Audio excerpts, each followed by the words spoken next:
โอเคก็สวัสดีเพื่อนๆด้วยนะครับผมสำหรับคลิปนี้นะครับก็จะเป็นในส่วนของคลิปที่เรียกว่าถ้าเกิดว่าเล่นสายเวทอยู่นะครับอย่างผมเนี่ยนะครับก่อนนี้ก็คือเล่นเป็นเศษเนาะถ้าเกิดว่ากลับไปดูคลิปเก่าๆนะครับอยากจะย้ายมานะครับเป็นในส่วนของสายกายภาพนะครับว่าทำอย่างไรนะครับที่เราย้ายมาแล้วจะสามารถเล่นได้เร็วที่สุดนะครับหรือว่าเรียกว่าคุ้มประสิทธิภาพแล้วกันเนาะนะครับ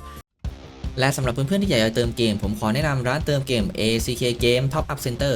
บริการรับเติมเกมมือถือขายบัตรเกมราคาถูกปลอดภัยเติมไว 100%เปิดตั้งแต่ 10 โมงเช้าถึงตี 2ของทุกวันไม่มีวันหยุดหากเพื่อนๆสนใจเนี่ยนะครับสามารถไปที่ลิงก์แฟนเพจด้านล่างนะครับหรือว่ากดแอดไลน์ @ACK Top Up อย่าลืมมาใช้บริการกันเยอะๆนะครับแล้วก็บอกว่ามาจากป้องเป็ดเก้าด้วยนะตรงนี้นะครับก็ต้องบอกไว้ก่อนนะครับว่าก็จะเป็นในส่วนของสาย PVE ซับเป็นหลักนะคือถ้าเกิดว่าคุณอยากย้ายมาเพื่อเล่น PVP นะครับสำหรับสายกายภาพนะอาจจะต้องทำของไปอีกสักระยะหนึ่งนะครับโอเคนะครับในส่วนของเพื่อนๆนะครับที่ย้ายจากสายเวทนะครับมาอยู่ในส่วนของสายกายภาพเนี่ยนะครับจริงๆเนี่ยสิ่งที่จะมีปัญหาอยู่ในช่วงแรกเนี่ยนะครับเรียกว่าอาจจะมีปัญหาอยู่นิดหน่อยแล้วกันนะครับก็คือจะมีปัญหาในส่วนของการ์ดนะครับแล้วก็ถัดมาเนี่ยนะครับก็จะมีปัญหาในส่วนของประดับถูกปะทีนี้เดี๋ยวเราจะมาดูในส่วนของการ์ดกันก่อนแล้วกันเนาะนะครับสิ่งแรกเนี่ยนะครับถ้าเกิดว่าเราเนี่ยนะครับทำตัวมาแล้วนะอย่างผมนะครับมีการ์ดเรดอยู่เต็มเลยเห็นไหมแล้วก็ในส่วนของการ์ดประดับที่ผมจะแนะนำเนี่ยนะครับก็คือจะเป็นในส่วนของการ์ดที่เรียกว่าเป็นการ์ดสวิตมันติดละกันนะครับแต่ว่าจริงๆเนี่ยจะมีอีกใบหนึ่งนะครับก็คือในส่วนของโปรโบลิงนะครับซึ่งความหมายของโปรโบลิงเนี่ยมันเป็นการ์ดเขียวเนาะสิ่งที่มันจะทำให้เราสามารถที่จะย้ายมาแล้วเล่นได้นะครับอันเนี้ยจะเล่นได้ง่ายกว่าด้วยการที่เรามีโปรโบลิงเพราะว่าโปรโบลิงเนี่ยนะครับ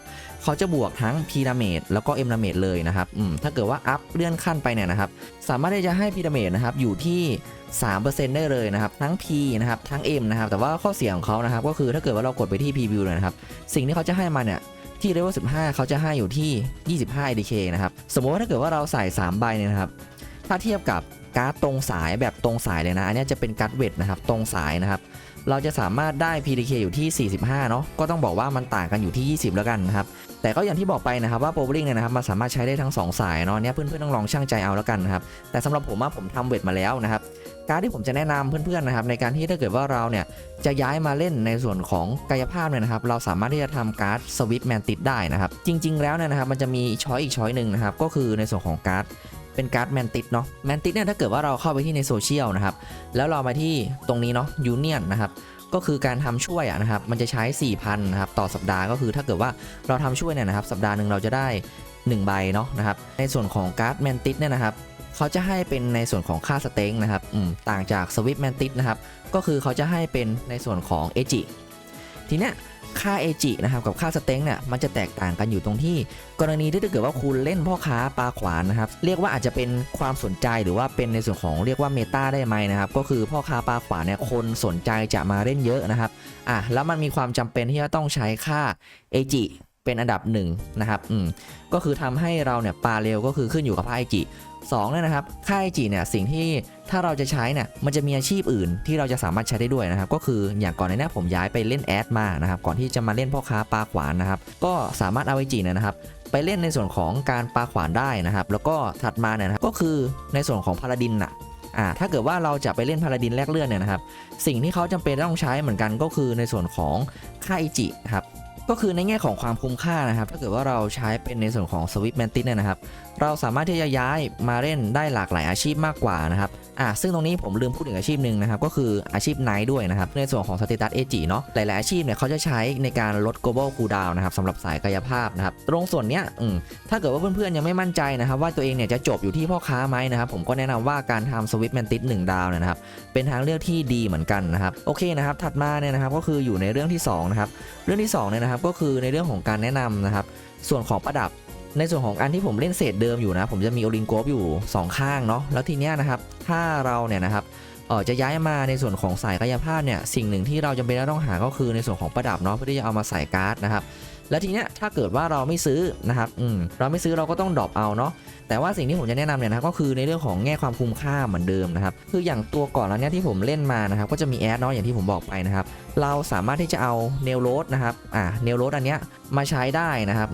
จริงๆเนี่ยมันจะเทียบกับ Age Boost นะครับซึ่งข้อดีของ Age Boost เนี่ยนะครับมันสามารถทำให้เราทำสเตตัสได้ง่ายกว่าเพียงแต่ว่าถ้าเราทำเนลโรสเนี่ยนะครับเนลโรสเนี่ยมันจะทำให้เราเรียกว่าดันดาเมจได้สุดมากกว่าแล้วก็กรณีที่ถ้าเกิดว่าเราจะเล่นในส่วนของพ่อค้านะครับหรือว่าไบโอปายาเนี่ยนะครับเราก็สามารถที่จะย้ายไปได้นะครับอันนี้ก็คือรวมถึงไนท์ด้วยนะครับไนท์ที่เป็นไนท์สายดาเมจ DPS PVE นะแล้วก็ในส่วนของ Age Boost นะครับเขาจะไปอยู่ในด้านของพารากับสไนเปอร์มากกว่านะกรณีเนี้ยถ้าเกิดว่าคุณไม่ได้ว่าตัวเองเนี่ยนะครับจะไปอยู่ในอาชีพที่เป็นพาราเลยเนี่ยนะครับก็สามารถที่จะซื้อนะครับหรือว่าหาเนลโรสมาใช้ก่อนสักหนึ่งข้างได้นะครับหรือว่าในกรณีที่อยากจะซื้อทั้ง2ข้างนะครับแล้วอยากจะใช้แบบคุ้มค่าเนี่ยนะครับเราสามารถใช้เนลโรสได้ทั้ง2ข้างเลยนะครับทีเนี้ย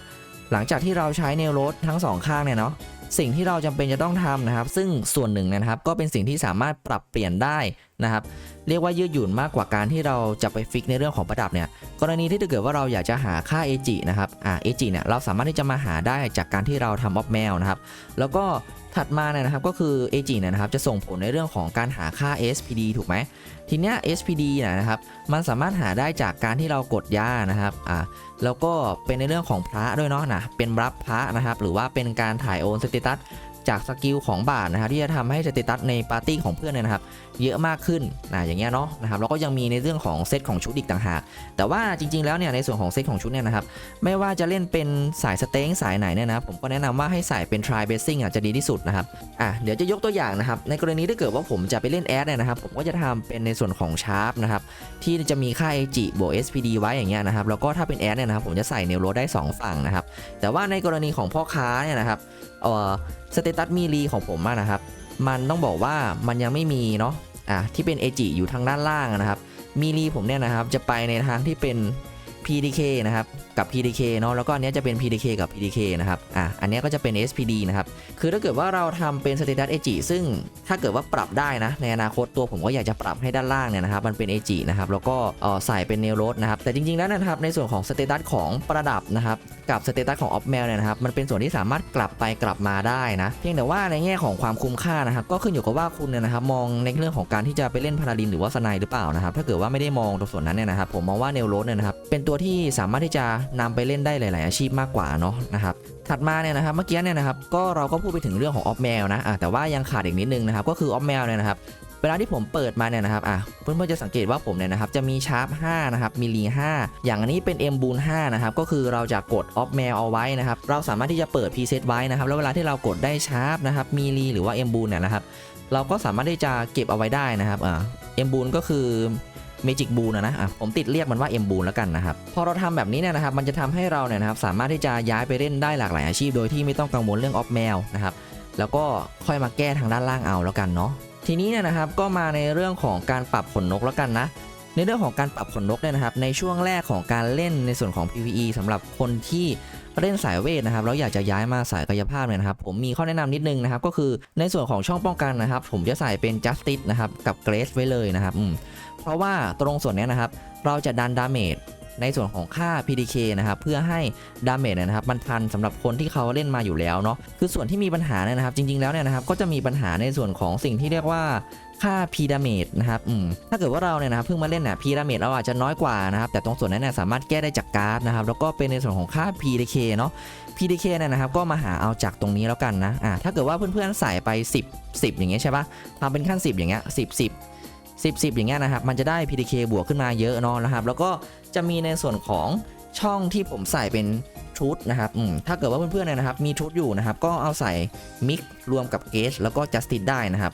บทีนี้ก็จะไม่น่ามีปัญหาเรื่องของการล่าบอสหรือว่าการเล่นในส่วนของ PVE ต่างๆแล้วกันนะซึ่งจริงๆแล้วเนี่ยนะครับในส่วนของการเล่น PVE ต่างๆเนี่ยมันค่อนข้างจะมีปัญหาน้อยอยู่แล้วกันนะสิ่งที่จะต้องไปปรับเนี่ยนะครับก็คืออาจจะต้องไปทำขนนกในส่วนของขนนก PVP นะครับซึ่งก็ขึ้นอยู่กับว่าเพื่อนๆเนี่ยนะครับจะเอาไว้เล่นในตำแหน่งไหนแล้วกันเนาะจริงๆแล้วเนี่ยโดยส่วนใหญ่เขาก็ไม่ได้ทำในช่องป้องกันกันแล้วกันนะถ้าเกิดว่าไปเล่นแบบพวกแอดซินอะไรอย่างเงี้ยเนาะครับแต่ว่าถ้าเกิดว่าเป็นในส่วนของพ่อค้าเนี่ยที่ถ้าจะเอาไปเล่น PP ผมคิดว่าจำเป็นจะต้องทำสักนิดนึงแล้วกันนะคือถ้าเกิดว่าเราไม่ได้ใส่การ์ดมุดนะครับเราอาจจะต้องยืนเพื่อที่จะรับดาเมจให้ได้นะครับหรือถ้าไม่อย่างนั้นเนี่ยก็อาจจะต้องเล่นเป็นสไตล์ซอมบี้แล้วกันนะก็คือโดนตีนะครับตายแล้วก็ให้ชุบขึ้นมาตีนะครับประมาณนั้นแล้วกันนะครับ